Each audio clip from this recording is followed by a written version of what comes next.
पहले मैं आपको बताता हूं डॉक्टर भीमराव अंबेडकर के बारे में। डॉक्टर भीमराव अंबेडकर, एक विश्वविद्यालय है आपका डॉक्टर भीमराव अंबेडकर विश्वविद्यालय लखनऊ। लखनऊ वाले जो लोग होंगे भाई जानते होंगे शायद, डॉक्टर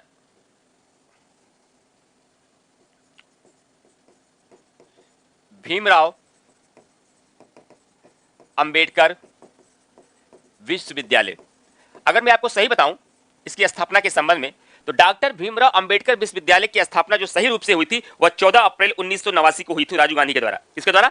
राजीव गांधी जी के द्वारा किया गया था। डॉक्टर भीमराव अंबेडकर विश्वविद्यालय की स्थापना 1889 में की गई थी। लेकिन आगे चलकर 10 जनवरी को इसका नाम बदल करके क्या कर दिया गया, इसको केंद्रीय विश्वविद्यालय के रूप में दर्जा दिया गया। क्या? केंद्रीय विश्वविद्यालय का दर्जा जो दिया गया वह 1996 में दिया गया। क्या किया गया? 1996 में दिया गया। तो ध्यान रखिएगा कि अगर डॉक्टर भीमराव अंबेडकर विश्वविद्यालय की बात आए तो इसकी स्थापना तो 14 अप्रैल 1989 को ही हो गई थी और इसका उद्घाटन भी राजीव गांधी जी ने किया था। किसने किया था? राजीव गांधी जी ने इसका उद्घाटन किया था। लेकिन इसको केंद्रीय विश्वविद्यालय का जो दर्जा मिला, वह केंद्रीय विश्वविद्यालय का दर्जा जो मिला है वह कब मिला? 10 जनवरी 1996 को। और ये कहां स्थित है? यह आपका लखनऊ में स्थित है। क्या? लखनऊ में स्थित है। ये आपका चौथा केंद्रीय विश्वविद्यालय है। ये कौन सा है? ये चौथा केंद्रीय विश्वविद्यालय है, इसे याद रखिएगा। अब आगे चलते हैं। नेक्स्ट,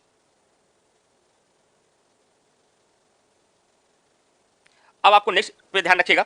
अगला जो विश्वविद्यालय है वह है आपका रानी लक्ष्मीबाई केंद्रीय कृषि विश्वविद्यालय। रानी लक्ष्मीबाई केंद्रीय कृषि विश्वविद्यालय और यह रानी लक्ष्मीबाई केंद्रीय कृषि विश्वविद्यालय, इसकी स्थापना सन 2014 में हुई। कब? सन 2014 में हुई। यह उत्तर प्रदेश का ध्यान रखिएगा, यह क्वेश्चन बार बार पूछा गया है। यह उत्तर प्रदेश का एकमात्र केंद्रीय कृषि विश्वविद्यालय है। क्या? या उत्तर प्रदेश का एकमात्र केंद्रीय कृषि विश्वविद्यालय है। ध्यान रखिएगा 2014 में इसकी स्थापना हुई। कहां पर यह स्थित है? यह है आपका झांसी में। यह कहां स्थित है? झांसी में। अब कितने हो गए आपके? 5। और छठा केंद्रीय विश्वविद्यालय जो है उसका नाम क्या है? राजीव गांधी राष्ट्रीय विमानन विश्वविद्यालय। क्या? जो छठा केंद्रीय विश्वविद्यालय है उसका नाम है, यह 2013 के अधिनियम के तहत बनाया गया था, राजीव गांधी राष्ट्रीय विमानन विश्वविद्यालय।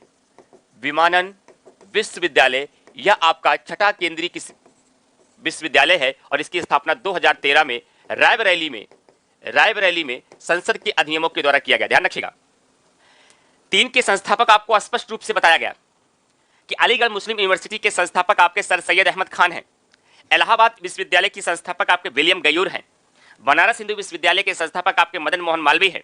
लेकिन जो ये डॉक्टर भीमराव अंबेडकर विश्वविद्यालय था, इसका उद्घाटन केवल राजीव गांधी जी ने किया था। संस्थापक नहीं कह सकते क्योंकि इसको अधिनियमों के द्वारा बनाया गया था। 2013 में जो राजीव गांधी राष्ट्रीय विमानन विश्वविद्यालय है, इसको भी संसद के द्वारा पारित अधिनियम के माध्यम से बनाया गया था। और जो आपका रानी लक्ष्मीबाई केंद्रीय कृषि विश्वविद्यालय है, उसको भी संसद के द्वारा अधिनियम के माध्यम से बनाया गया था। इसलिए इसके 3 संस्थापक का नाम मत ढूंढिएगा। हो सकता है 3 संस्थापक के बनाने के बाद आपके मन में एक सवाल आ रहा होगा, सर इसके संस्थापक आपने नहीं बताया, केवल सन बताया और स्थान बताया। तो इसके कोई संस्थापक नहीं थे, या संसद के अधिनियमों के द्वारा इनकी क्या किया गया था, इनकी स्थापना की गई थी। ये आपके 6 केंद्रीय विश्वविद्यालय थे और सबसे ज्यादा सवाल यहाँ से पूछे जाते हैं। और मैं उम्मीद करता हूं यहां से कोई क्वेश्चन आपका गड़बड़ नहीं होना चाहिए। जितने भी कंफ्यूजन थे, जितने भी डाउट थे, वो मैंने आपको बता दिया और जो क्वेश्चन पूछे जाते हैं वो भी मैंने आपको बता दिया। अब सवाल उठता है कि सर उत्तर प्रदेश में कितने कृषि विश्वविद्यालय हैं? यदि कृषि विश्वविद्यालयों की बात की जाए फ्रेंड्स, तो ध्यान रखिएगा कृषि विश्वविद्यालय उत्तर प्रदेश में 5 है। इसको मैं पीडीएफ के माध्यम से दिखा देता हूं, लिखने में काफी टाइम जाएगा और मैं याद करा दूंगा, ये मेरी रिस्पॉन्सिबिलिटी है। मैं आपको बता देता हूं, एक है आपका चंद्रशेखर आजाद कृषि विश्वविद्यालय, जिसकी स्थापना 1974 में हुई, यह कानपुर में है, चंद्रशेखर आजाद कृषि विश्वविद्यालय। एक है आचार्य नरेंद्र देव कृषि विश्वविद्यालय, पहले नरेंद्र देव था, लेकिन अभी हाल ही में योगी आदित्यनाथ जी ने उसका नाम बदल करके आचार्य नरेंद्र देव अयोध्या कृषि विश्वविद्यालय कर दिया। तो वह एक आपका है आचार्य नरेंद्र देव कृषि विश्वविद्यालय। बहुत बार पूछा गया है, यूपी स्पेशल में बहुत बार क्वेश्चन आया है कि नरेंद्र देव कृषि विश्वविद्यालय कहां स्थित है? यह आपके फैजाबाद, वर्तमान में अयोध्या में है। एक है आपका कृषि विश्वविद्यालय मेरठ, कृषि विश्वविद्यालय, कृषि एवं प्रौद्योगिकी विश्वविद्यालय आपका जो है वह मेरठ में है। ये 3 हो गए। एक आपका है रानी लक्ष्मीबाई कृषि विश्वविद्यालय, जिसे केंद्रीय विश्वविद्यालय का दर्जा मिला है। और सबसे लास्ट में है एक है बांदा कृषि विश्वविद्यालय। क्या? बांदा कृषि विश्वविद्यालय। शायद अब आपके 4 हुए होंगे। और एक 5वां हो जाता है Sam Higginbottom university of agriculture sciences, जो ये प्रयागराज में नैनी के पास है, जो पुराना वाला लोहे वाला पुल बना है, उसको जैसे क्रॉस करेंगे तो वहां पर भी एक एग्रीकल्चर कॉलेज है। ये उत्तर प्रदेश में 5 कृषि विश्वविद्यालय है। इनकी भी संख्या पूछी जाती है, कौन कहां पर है। जो मेरठ कृषि विश्वविद्यालय की है उसका नाम है सरदार वल्लभ भाई पटेल कृषि विश्वविद्यालय। सरदार वल्लभ भाई पटेल कृषि विश्वविद्यालय, और उसकी स्थापना 2004 में हुई थी, और वह कहाँ स्थित है? मेरठ में स्थित है। और जो आपका चंद्रशेखर आजाद और नरेंद्र देव है, इसकी स्थापना 1974 में हुई थी। तो चंद्रशेखर आजाद कृषि विश्वविद्यालय कानपुर में है, जबकि नरेंद्र देव कृषि विश्वविद्यालय आपका अयोध्या यानी कि फैजाबाद में है। और उसके बाद आपका रानी लक्ष्मीबाई कृषि विश्वविद्यालय, ये आपका कहां पर है? ये आपका ये झांसी में है। और दूसरा मैंने बताया कि सैम हिंगिनबॉटम यूनिवर्सिटी एंड एग्रीकल्चर, ये आपका कहां पर है? ये नैनी प्रयागराज में है। ये 5 कृषि विश्वविद्यालय आप याद रखिएगा, यहां से भी क्वेश्चन पूछे जाते हैं। उसके बाद एक बहुत बढ़िया क्वेश्चन पूछा जाता है कि उत्तर प्रदेश का प्रथम विकलांग विश्वविद्यालय कहां पे है? प्रथम विकलांग विश्वविद्यालय कहां बनाया गया? तो उत्तर प्रदेश का प्रथम विकलांग विश्वविद्यालय की यदि बात की जाए तो उत्तर प्रदेश का प्रथम विकलांग विश्वविद्यालय आपका जो बनाया गया ये है चित्रकूट में। इसकी स्थापना जहां तक मैं याद कर पा रहा हूं सन 2001 में है, और इसका नाम बदल करके जगत गुरु भट्टाचार्य विकलांग विश्वविद्यालय कर दिया गया है। और शिक्षण संस्थानों की बात करें तो उत्तर प्रदेश का एकमात्र और शिक्षण संस्थान है जो एग्जाम में पूछा जाता है, अभी मैं दिखाऊंगा पीडीएफ में, परेशान मत होइएगा, शिक्षण संस्थान कृषि वाले भी। उत्तर प्रदेश का एकमात्र संगीत विश्वविद्यालय, ये एग्जाम में सबसे ज्यादा पूछा जाता है। उत्तर प्रदेश का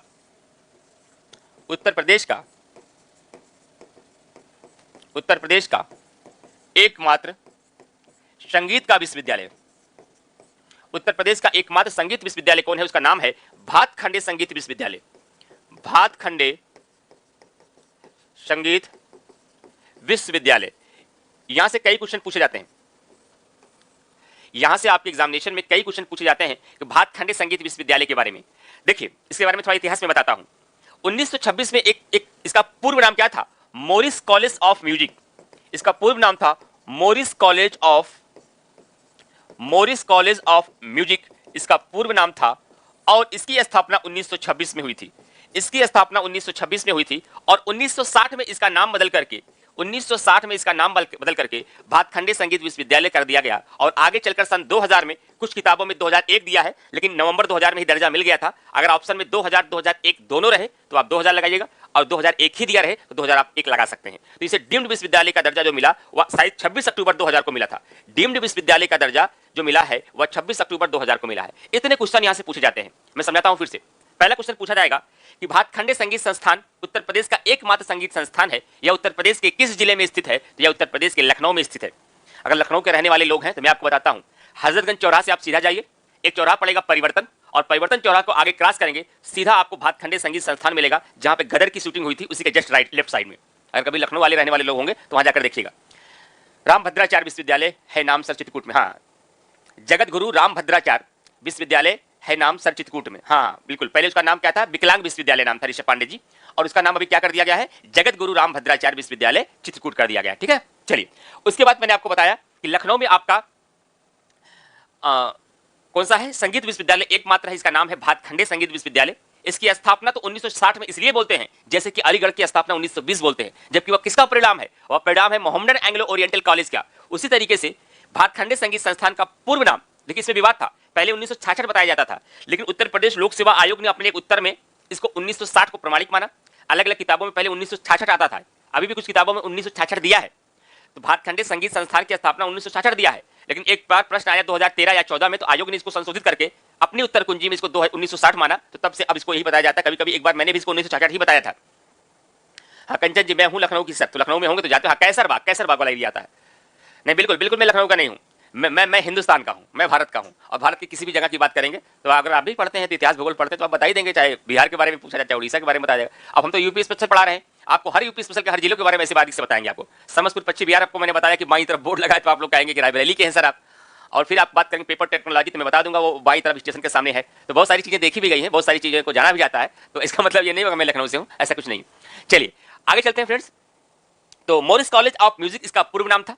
1960 में इसका नाम बदल करके भातखंडे संगीत विश्वविद्यालय कर दिया गया, और इसको 2000 में डीम्ड विश्वविद्यालय का दर्जा दिया गया। यहां से 4 क्वेश्चन पूछे जाते हैं, इसे गलत मत करिएगा। और 1926 भी याद रखिएगा। अगर डायरेक्ट क्वेश्चन पूछ लिया जाए कि मोरिस कॉलेज ऑफ म्यूजिक की स्थापना कब हुई 1926 में, अगर मान लीजिए रटने का प्रयास मत करिएगा, थोड़ा समझ को डेवलप करिए।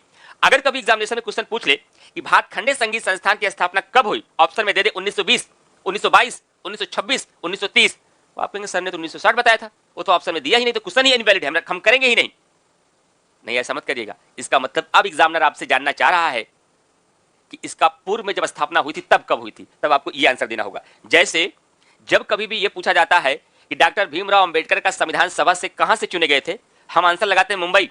लेकिन आंसर मुंबई में ना हो, बिहार दिया हो, उड़ीसा दिया हो, मद्रास और बंगाल दिया हो, तब आंसर लगाते बंगाल, क्योंकि एग्जामिनर अब ये पूछना चाह रहा है कि पहली बार डॉक्टर भीमराव अंबेडकर संविधान सभा के लिए कहां से चुने गए थे। तो एग्जामिनर क्वेश्चन की प्रकृति को समझा करिए, बहुत हड़बड़ाने की जरूरत नहीं होती है, बहुत जल्दबाजी करने की जरूरत नहीं होती है, और बहुत मैथमेटिकल होने की जरूरत नहीं होती है। क्वेश्चन के अकॉर्डिंग आपको उत्तर देना होता है। आयोग पहले ही पेज पे लिख देता है, दिए गए प्रश्नों में सर्वाधिक सही उत्तर का चयन करिए, एकदम सही नहीं, सर्वाधिक सही उत्तर का। चलिए आगे बढ़ते हैं। गदर एक प्रेम कथा कब आई थी? 2003 में। आगे बढ़ते हैं। अब इसके आगे चलते हैं फ्रेंड्स। तो एक बात और ध्यान रखिएगा, जहां संगीत शिक्षण संस्थानों की बात चल रही है, तो एक कभी कभी एग्जामिनेशन में क्वेश्चन पूछा जाता है, गुरु गोविंद सिंह स्पोर्ट्स कॉलेज की स्थापना कब हुई? गुरु गोविंद सिंह स्पोर्ट्स कॉलेज की स्थापना हुई थी, कहां हुई है? ये लखनऊ में है। गुरु गोविंद सिंह स्पोर्ट्स कॉलेज ये आपका लखनऊ में है। कभी कभी पूछ लिया जाता है, कन्हैयालाल माणिकलाल हिंदी संस्थान कहां है? ध्यान से सुनिएगा, कन्हैयालाल माणिकलाल हिंदी संस्थान कहां पर है? तो इसका भी आंसर क्या होगा? आगरा में। दो क्वेश्चन और पूछे जाते हैं, मैं बताता हूं क्या पूछे जाते हैं। देखिए भाई, सिविल सेवा में सबसे बड़ा स्किल यही है, इतना सिलेबस है, इतनी किताबें हैं, आप किसी भी व्यक्ति से चर्चा करेंगे तो आपको 50 किताबें बता दी जाएंगी, लेकिन उसमें से क्या छोड़कर क्या पढ़ा जाए, ये बहुत बड़ा चैलेंज है। थोड़ा बहुत चैलेंज नहीं है, और ये एक बार में एक झटके में नहीं आ जाएगा, एक प्रक्रिया के माध्यम से आता है। जब लगातार आप तैयारी में रहते हैं, प्रीवियस ईयर के क्वेश्चन को सॉल्व करते हैं, हर बार एग्जाम में बैठते हैं, तब धीरे धीरे जाकर आपको आइडिया लग पाता है, अच्छा ये पढ़ना, हम तो फालतू में दिमाग लगाए पड़े थे, इसको पढ़ते रहे। और शुरू में हर बिगिनर स्टूडेंट से गलती कर ही देता है कि 2-3 साल उसके इस बात में चले जाते हैं कि पहले पेज से लेकर इंडेक्स में भी कलर करता रहता है, ये पहला लेसन, ये दूसरा लेसन है। लेकिन ये पता होना चाहिए जिस दिन आपको यही पढ़ना है, तो उस दिन कहेंगे सिलेबस तो बहुत सीमित है, लेकिन जब तक ये नहीं पता चल पाएगा कि क्या पढ़ना है, तब तक भी बहुत इतिहास पढ़ने के लिए पढ़िए ना। फिर केसी श्रीवास्तव पढ़िए, रामशरण शर्मा पढ़िए, श्रीमाली झा पढ़िए, बीएल ग्रोवर पढ़िए, एलपी शर्मा पढ़िए, फिर आप बिपिन चंद्रा पढ़िए, तो स्पेक्ट्रम पढ़िए, बहुत सारी किताबें आपको लाइक अहमद पढ़िए, अग्नोत्री पढ़िए, तो 12-15 किताबें बता दी गई। ये क्या आवश्यकता है पढ़ने के लिए? इतिहासकार बनना है, असिस्टेंट प्रोफेसर देना है, असिस्टेंट प्रोफेसर के लिए भी तो नहीं पढ़ना पड़ेगा उतना, वो तो टीचर को पढ़ना पड़ेगा। आपका काम क्या है? एग्जाम में क्वेश्चन कैसे आते हैं, ट्रेंड एनालिसिस कर लो, सारे पेपर को सॉल्व कर लो 20 साल का। सॉल्व करने के बाद आइडिया लग जाएगा कि एंशिएंट में किस पोर्शन से कहां से कितने प्रश्न आते हैं, कितने हड़प्पा से आते हैं, कितने मुगल से आते हैं, कितने मौर्य से आते हैं, कितने गुप्त वंश से आते हैं, कितने वैदिक से आते हैं, और इन तीनों पोर्शन में ज्यादा कहां से आते हैं वहां पे फोकस करो। और उन ज्यादा में आप हर बार देखेंगे तो इतिहास के सारे क्वेश्चन तो आपको बाद से ही मिलते हैं। यूरोपियों के आगमन से आगे आप चलिए, 1857 की क्रांति से लेकर 1947 तक 20 क्या 40% क्वेश्चन यही से होते हैं। हम उसी पे पूरी ताकत लगा दें, और कहां से आते हैं वही पढ़े, अनावश्यक चीजों को हम क्यों ध्यान दें? एंशिएंट हिस्ट्री में जाते हैं, हम लोग सारी ताकत लगा देते हैं, बस काल को पढ़ते हैं, राजाओं को रटते हैं, पहला राजा कौन था, बाद में राजा कौन था, कब सुगवंश आया, कब मौर्य वंश आया, कब गुप्त काल आया। क्वेश्चन पूछ लेता है कल्चर से, गड़बड़ हो जाता है। अब आपको ये आइडिया लग ही नहीं पाता कि एंशिएंट के सारे क्वेश्चन कल्चर से आ रहे हैं। उसी तरीके से पॉलिटी में गुस्सा होती है, सारा दिमाग लगा दिया आर्टिकल 395 याद करना है, जबकि 395 आर्टिकल आपको पढ़ने ही नहीं, केवल 100 आर्टिकल भी ढंग से आपने देख लिया तो वही से सारे क्वेश्चन घुमा घुमा के आपको आएंगे। तो इसलिए प्रीवियस ईयर के क्वेश्चन को खूब सॉल्व करिए, और ये हुनर अपने अंदर डेवलप करिए कि एग्जाम में हमें क्या छोड़ना है, और जब तक ये डेवलप नहीं हो पाएगा ज्ञानी बन जाएंगे, इसमें कोई डाउट नहीं है, लेकिन सिलेक्शन में समस्या आ जाएगी। ये कड़वा सच है, बुरा लग सकता है आप लोगों को किसी को, लेकिन ये बिल्कुल सच है। ये कई सामान झेलने के बाद समझ में आता है, स्टार्टिंग में नहीं समझ में आता है। स्टार्टिंग में सबको लगता है नहीं हमको पढ़ना है, जानना है, नहीं, इसके चक्कर में पढ़िएगा। ठीक,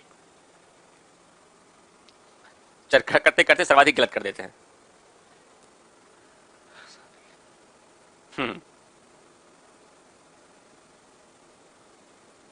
देखिए भाई, अब आपको तो अब आज कुछ लोग कह ही रहे हैं, मैं थोड़ा डिस्कस कर ही देता हूं 5 मिनट। देखिए, अगर मैं पूरी जीएस की बात करूं फ्रेंड, ध्यान रखिएगा, फिलहाल सभी विषय विशेषज्ञ आपको बताते होंगे, हर टीचर अपने आप में बताएगा, लेकिन एक टीचर होने के नाते कई बार बार आप लोग कमेंट करते हैं, प्लीज सर एक बार बुक की डिस्कस कर दी, क्या ही पढ़े। तो देखिए, आपका जो पूरा जीएस में टॉपिक है, आपको क्या क्या पढ़ना है, मेन 3 कोर है इसके। कोर कौन से? हिस्ट्री, ज्योग्राफी, पॉलिटी, ये तीनों कोर हैं। ये 25-25 क्वेश्चन आपको दे देते हैं, समीक्षा अधिकारी में भी, पीसीएस में भी, हर एग्जाम में ये 25-25 क्वेश्चनों की भागीदारी करते हैं आपकी एवरेज में। उसके बाद इकोनॉमी का जो पोर्शन होता है, इसमें आपका करंट अफेयर इशू को अगर आप जोड़ देंगे तब संख्या कम हो जाती है, करंट अफेयर इशू को लेकर जोड़ेंगे तो क्वेश्चन की संख्या 10 से 15 बनी रहती है। और पीसीएस में कभी कभी 5-6 ही पूछे जाते हैं, कभी कभी 10 तक हो जाते हैं, कभी कभी इनकी संख्या 10-15 भी बन जाती है, लेकिन करंट को लेकर जोड़ेंगे तो 15 एवरेज में रहते हैं, करंट को लेकर जोड़ेंगे। उसी तरीके से फिर आपका आ जाता है साइंस और एनवायरमेंट, इनकी भागीदारी इस बीच बढ़ गई है, और इसको हम कई बार अवॉइड करते हैं। और उस साइंस में बहुत सारे लोग पूरी जान लगा देते हैं, फिजिक्स और केमिस्ट्री में कोई मतलब नहीं है। साइंस के इसके प्रश्न जो पूछे जाएंगे ना, केवल वन लाइनर भी आप पढ़ के चले जाएंगे तो आपका काम हो जाएगा। वन लाइनर जाने दीजिए, केवल प्रीवियस ईयर क्वेश्चन को जो आए हुए उनको लगा लीजिए, वही क्वेश्चन बार बार पूछे जाते हैं। साइंस में आपके बायोलॉजी में ही नए क्वेश्चन पूछे जाते हैं, और उसके बाद एनवायरमेंट से आपका एक लंबा पोर्शन, इसको थोड़ा सा विस्तार से आपको पढ़ना होगा, और वो भी बहुत ज्यादा इसका सिलेबस ही नहीं, कुल इसमें 12 से 15 टॉपिक है जो आपके एनवायरमेंट में एग्जाम में आते ही है, इतने ही पोर्शन है। उसके बाद नया पोर्शन जो 3 और बचता है, वो आपका यूपी स्पेशल बचता है, जनगणना बचता है, करंट। इसके अलावा क्या आता है आपके एग्जाम में? यही तो आता है, history, geography, polity, economics, science, environment, उसके बाद आपका यूपी और जनगणना और करंट। अब आपको तय करना होता है नंबर ऑफ क्वेश्चन कहां से है। जहां एक तरफ ये बताया गया ये 3 कोर पॉइंट है, वहीं दूसरी तरफ इनसे भी ज्यादा लीड कौन लेता है? इनसे भी ज्यादा लीड लेता है आपका करंट अफेयर। अगर ये 25 है तो ये जान लीजिए इसका करंट तो 30 से ऊपर आना ही है। 2020 में एनालिसिस कर लीजिएगा, आपको आइडिया लग जाएगा। अब सवाल उठता है सर इतने सब्जेक्टों को पढ़ने के लिए कैसे कैसे कितनी किताबों का चयन करें? बहुत अधिक चयन करने की जरूरत ही नहीं है। प्रीलिम्स लेवल पे अगर कोई कोर्स आप ले लेते हैं तो हम तो यही कहेंगे अगर टीचर ढंग से पढ़ाए हैं तो फिर उनका नोट्स और उनका क्लास का लेक्चर और प्रीवियस ईयर के question enough for the prelim selection, enough for the prelim selection. लेकिन प्रीलिम्स पहली घड़ी है, उसके एंट्री बगैर मेंस में कुछ नहीं कर पाएंगे, लेकिन केवल प्रीलिम्स निकाल कर ही सिविल सेवक नहीं बन पाएंगे। इसके लिए आवश्यकता होती है डेप्थ में पढ़ने की, और डेप्थ में पढ़ने के लिए अगर आप सोचते हैं प्री जब निकल जाएगा तब मेंस की तैयारी हम शुरू करेंगे तो भी आप फेल हो जाएंगे, क्योंकि जैसे ही प्री निकलेगा तब मेंस की तैयारी शुरू करेंगे तो एग्जाम तक आप मेंस पढ़ ही नहीं पाएंगे, और एग्जाम तक जब मेल नहीं पढ़ पाएंगे तब आपका मेंस एग्जाम देंगे तो आप गड़बड़ हो जाएगा। फिर आप क्या करेंगे? मेंस पढ़ना शुरू करेंगे, और जब मेंस पढ़ना शुरू करेंगे तब तक प्री गड़बड़ा चुका रहेगा और अगला प्री आएगा तो प्री ही रुक जाएगा, फिर आप डिप्रेशन में चले जाएंगे। इसके लिए जरूरी यह है कि प्रीलिम्स की तैयारी के साथ साथ, अब तो नहीं, अब तो एग्जाम करीब है, प्रीलिम्स के साथ साथ उसके साथ टेक्स्ट बुक का यूज करते हुए गहराई से आप पढ़ते रहिए। मेंस के भी क्वेश्चन अपने साथ रखिए, खासकर जो पीसीएस वाले स्टूडेंट्स की बात मैं कर रहा हूं, मेंस के भी क्वेश्चन अपने साथ रखिए। जो भी टॉपिक पढ़िए उससे रिलेटेड जो क्वेश्चन आया है उसको उससे आप आंसर राइटिंग करते रहिए और ये क्लियर कर दीजिए। पहले सिलेबस उठाइए, सिलेबस में आपको हिस्ट्री में कौन कौन सा टॉपिक लिखा गया है, पॉलिटी में कौन कौन सा टॉपिक लिखा गया है उसको मेंशन करिए, उससे रिलेटेड कौन सा क्वेश्चन पिछले 4 सालों में मेंस में आ रहा है, क्योंकि 18 से बाद मेंस शुरू हुआ है तो आप कैसे पता चलेगा 5 साल पहले क्या आया था? तो आप आईएएस के भी क्वेश्चनों को देख सकते हैं, उसके लो स्टैंडर्ड क्वेश्चनों को देख सकते हैं कि प्रश्न बनते कैसे हैं। अगर हम कार्यपालिका पढ़ रहे हैं तो कार्यपालिका में मेंस में कैसे कैसे प्रश्न बन सकते हैं, न्यायपालिका में मेंस में कैसे कैसे प्रश्न बन सकते हैं, उसकी आंसर राइटिंग करते रहिए। और उसकी आंसर राइटिंग करने के लिए एक एक बुक तो आपको यूज करना होगा। हिस्ट्री वाले सर तो आपको हिस्ट्री के लिए बताए ही होंगे, आप जानते ही होंगे, लेकिन अगर आप ये हमसे पूछेंगे केवल एक एक किताब बता दीजिए सबके लिए, केवल एक, ओनली वन बुक, तो मैं आपसे यही कहूंगा कि हिस्ट्री के लिए अगर आप लोग आईएएस नहीं देते हैं, अगर आईएएस देते हैं तो हिस्ट्री एंसेट के लिए राम शरण शर्मा जरूरी है। अगर हिस्ट्री नहीं देते हैं तो आपको झा एंड श्रीमाली से भी काम हो जाएगा, झा एंड श्रीमाली से भी आपका काम हो जाएगा। मेडिवल के लिए आप एलपी शर्मा को पढ़ सकते हैं, ये सरल भाषा में बिल्कुल है, और मॉडर्न हिस्ट्री के लिए आप पढ़ सकते हैं बिपिन चंद्रा को, बिपिन चंद्रा, और प्रीलिम्स के लिए आप रिवीजन के लिए स्पेक्ट्रम का भी यूज कर सकते हैं। और साथ ही साथ एनसीईआरटी कंपलसरी है, 6 से 12 तक एनसीईआरटी पढ़ेंगे तो एक लेखन 6 से 12 की एनसीईआरटी आसान नहीं होती है। कई बार ये लगता है कि एनसीईआरटी बेसिक है और आप एनसीईआरटी जब पढ़ना शुरू करते हैं वही समझ में नहीं आता तो आप डिप्रेशन में चले जाते हैं, जबकि एनसीईआरटी बेसिक नहीं है। एनसीईआरटी जिस तरीके से लिखी गई उसका किताबें नहीं लिखी गई हैं और इसलिए समझ में इतनी आसानी से नहीं आती हैं, तो उसको तो एनसीईआरटी आपको हिस्ट्री में पढ़ना है। अगर आप पॉलिटी की बात करते हैं कैसे, क्या यहां भी एनसीईआरटी पढ़ना है आपको प्रीलिम्स के लिए या मेंस के लिए? कोई आवश्यकता नहीं, ऑप्शनल हो तो पढ़ना, नहीं तो या कुछ पढ़ना ही नहीं आपको। ज्योग्राफी के लिए बगैर एनसीईआरटी का तो आपका बेस बन ही नहीं सकता है, आपको समझ ही नहीं डेवलप हो पाएगी। तो ज्योग्राफी के लिए आपको अति आवश्यक है, मोस्ट इंपोर्टेंट कि 6 से 12 तक एनसीईआरटी पढ़िए, उसके बाद एक ही दो ही बुक ही है ही ऑथेंटिक। इसमें हो सके तो आप खुल्लर का यूज करिए, अगर खुल्लर नहीं पढ़ते हैं तो महज बनवाल भी ठीक ठाक है। इतना ही अच्छे से पहले तैयार तो करिए, किताबें तो आपको सिलेक्ट होने वाले बहुत सारी बताएंगी। जिस दिन आपको इतनी किताब पहले से तैयार हो जाए उतना ही एनफ है। अगर जिन लोगों को लगता है कि सर बहुत नॉर्मल सा एग्जाम देना है, केवल लोअर पीसीएस दे रहे हैं, समीक्षा अधिकारी देना है, पीसीएस भी कभी कभी देते हैं, एक किताब बता दीजिए। तो हिस्ट्री में कम से कम एक किताब तो ऐसी आपके पास है, एसके पांडे, जो तीनों सीरीज का यूज कर सकते हैं। एंशिएंट भी पढ़ लीजिए, मेडिवल भी पढ़ लीजिए और मॉडर्न भी पढ़ लीजिए, एसके पांडे तीनों आप पढ़ सकते हैं अच्छे से। लेकिन अगर जो अलग अलग बताया उसको पढ़ें तो और बेस्ट रहेगा आपके लिए। तो पॉलिटी में क्या करना है, तो एक ही किताब प्रमाणिक है भाई, एम लक्ष्मीकांत। मेंस लेवल पे थोड़ा सा यहां समझ डेवलप हो जाती है, प्रीलिम्स लेवल पे जो भी टीचर आपको पढ़ाएंगे ठीक ठाक पढ़ाएंगे ही। पॉलिटी में ज्योग्राफी, हिस्ट्री, पॉलिटी आपका हो गया है। इकोनॉमिक्स में मेंस लेवल पे कुछ बुक है मार्केट में, लाल एंड लाल की एक बुक है, नहीं तो जो टीचर के द्वारा सजेस्ट किया जाए उसको आप देख सकते हैं। बाकी टीचर का क्लास नोट सिर्फ होता है, क्योंकि आप उठा के इकोनॉमिक्स के मेंस के क्वेश्चन को देखिए, मेंस के क्वेश्चन को देखेंगे वही क्वेश्चन आपका खाद्य प्रसंस्करण, वही आपका मंडियों को एपीएमसी मंडियां, वही आपका एमएसपी, वही आपका गरीबी, वही आपका अंतरराष्ट्रीय संगठन, सेम वही क्वेश्चन रहते हैं। आप एक बार मेंस को अच्छे से देख लीजिए, भारत सरकार की सारी योजनाओं को देख लीजिए, बस वही सब है, सारी योजनाएं हैं। तो आपका मेंस इकोनॉमी यहां से कवर हो गया। उसके बाद साइंस एनवायरमेंट के लिए एनवायरमेंट को फिर आपको एनसीईआरटी पढ़नी होगी, और एनसीईआरटी के साथ साथ एक कोई बुक इसकी देख लीजिए जो भी आपको टीचर के द्वारा सजेस्ट की जाए। साइंस में केवल बायोलॉजी पे फोकस करिए। करंट के लिए आप एक बार में नहीं, करंट के लिए साल भर रेगुलर आपको पढ़ना होगा, एक दिन से करंट नहीं दिया होगा। करंट में 1 ही घंटा टाइम दीजिए, जो आप लोग दे भी रहे शायद, लेकिन रेगुलर देते रहिए। यूपी स्पेशल आप लोग पढ़ ही रहे हैं, बाकी जनगणना तो 2 दिन का काम होता है, चाहे जब उठाइए आंकड़े देख लीजिए, बीच बीच में जब पढ़ाई में मन ना लगे कुछ सॉल्व करते रहिए, यही तरीका है। और हमेशा अपने आप को चेक करते कौन सा पोर्शन हमारा कमजोर हो रहा है। महीने में या हफ्ते में एक पूरा 150 का सेट जरूर लगा लिया करिए। 150 को सेट लगाने से क्या होता है, अपना आत्ममूल्यांकन होने लगता है कि हमारा कौन सा पोर्शन कमजोर चला रहा है। हमारे इन्वायरमेंट वाले सब गलत हो जाते हैं, हमारे साइंस वाले गलत हो जाते हैं, पॉलिटी तो हमारी एक सही नहीं होती है, एंशिएंट हिस्ट्री का क्वेश्चन आ जाता है, पढ़ते ही नहीं है। तो जो मूल्यांकन हो उसको नोट कर लो, यहां से गलत हो रहे हैं उन्हीं किताबों को निकाल के पढ़ो और उस पर काम करो, यही है तरीका। अब आप करते कैसे है यहाँ पर डिपेंड करता है। चलिए आगे बढ़ते हैं, अब चलते हैं फ्रेंड्स। तो उत्तर प्रदेश के शिक्षण संस्थान मैंने लगभग आपसे मेंशन कर दिया। अब मैं आपको एक बार स्टार्टिंग से पूरे पीडीएफ के माध्यम से दिखा देता हूं। उत्तर प्रदेश में शिक्षा व्यवस्था की बात की गई। अब मैं अलग से कभी वीडियो बनाऊंगा तो विस्तार से पूरा क्वेश्चन का ट्रेंड एनालिसिस के माध्यम से दिखा दूंगा। अब यहां समय है नहीं, क्लास आपकी यूपी स्पेशल की है, इसमें बताना शोभा भी नहीं देखता कि इस पे मैं बहुत ज्यादा चर्चा करूं। कई लोगों ने एक साथ कमेंट किया, इसलिए मैंने थोड़ा सा डिस्कस कर दिया।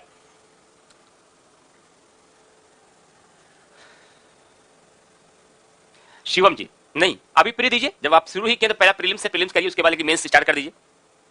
सर एग्जाम में स्पीड का बहुत इश्यू होता है, स्पीड कैसे बढ़ाया जाएगा? रेगुलर से, अभ्यास से, आंसर राइटिंग लगातार करना होगा आपको, टाइमिंग लगा के करना होगा, और हर बार करेंगे तो बढ़ जाती है स्पीड, कोई बड़ी बात है। टाइमिंग लगा के आंसर राइटिंग हमेशा करिए, कभी ऐसे मत करिए हाँ एक क्वेश्चन ले लिया आराम से 40 मिनट में लिख रहे, सोच सोच के लिख रहे, ऐसा कभी मत करिएगा। जब भी करिए टाइमिंग में करिए। प्रीलिम्स में टाइम का कोई इशू नहीं होता, अगर ये आप कहते तो गलत है। प्रीलिम्स में अगर आपको पढ़ाई ठीक ठाक है, आपको क्वेश्चन आते हैं, टाइम का कोई इशू नहीं होता प्रीलिम्स में, टाइम का इशू केवल मेंस में होता है।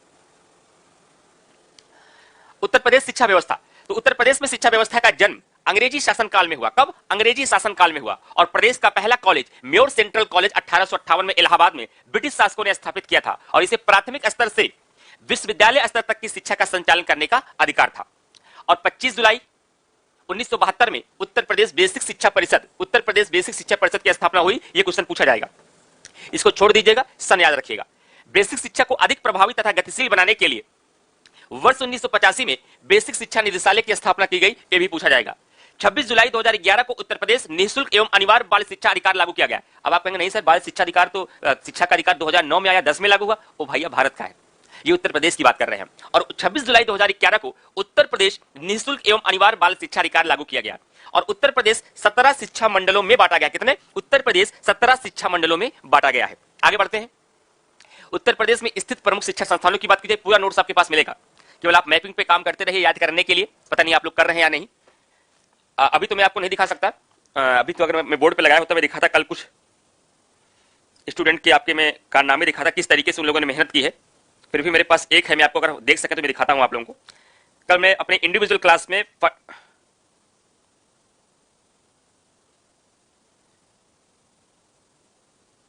शायद मैं आपको एक तस्वीर दिखाता हूं, ये देखिए आप। कल मैं क्लास इंडिविजुअल क्लास में पॉलिटी चल रही है, तो मैं हर क्लास के बाद जैसे आप लोगों को भी पॉलिटी पढ़ाया था, मैं समराइज करने का तरीका बताया था। फंडामेंटल राइट्स क्लास में शामिल, तो मैं इसको बाई बोर्ड पे दिखाऊंगा बच्चों को। ये तरीका है, देखिए कुछ मेहनत ऐसे भी करते हैं बच्चे। तो मैंने कल पूरा 12 से 12 घंटे लगभग 10 से 12 घंटे फंडामेंटल राइट्स इंडिविजुअल क्लास में बात पढ़ाया मैंने। और फंडामेंटल राइट्स पढ़ाने के बाद कल मैंने 12 मिनट में उसको समराइज किया एक पेज पे। और स्टूडेंट्स के कारनामे देखिए कि किस प्रकार से, अगर आप देख पा रहे हैं तो यहाँ पर कि किस प्रकार से पूरे यहाँ दिख सकता है। अच्छा आप दिखाइएगा, मैं आपको भेजू इसको, अभी मैं दिखाता हूँ आप लोग। देखिए ऐसे वर्क करने की प्रयास करिए आप लोग। मैं इनका नाम तो भी नहीं लूंगा यहाँ पे। तो मतलब मेरा कहने का मतलब यह कि किसी को पढ़ो, किसी भी टॉपिक को पढ़ो, केवल यूं ही पढ़ के मत छोड़ दो। यूं ही पढ़ के न्यूज़पेपर को छोड़ा जाता है, यूं ही पढ़ करके न्यूज़पेपर को छोड़ा जाता है। जो आप अपने विषय वस्तु की चीजों को पढ़ते हो ना, पढ़ने के बाद बहुत काम किया जाता है।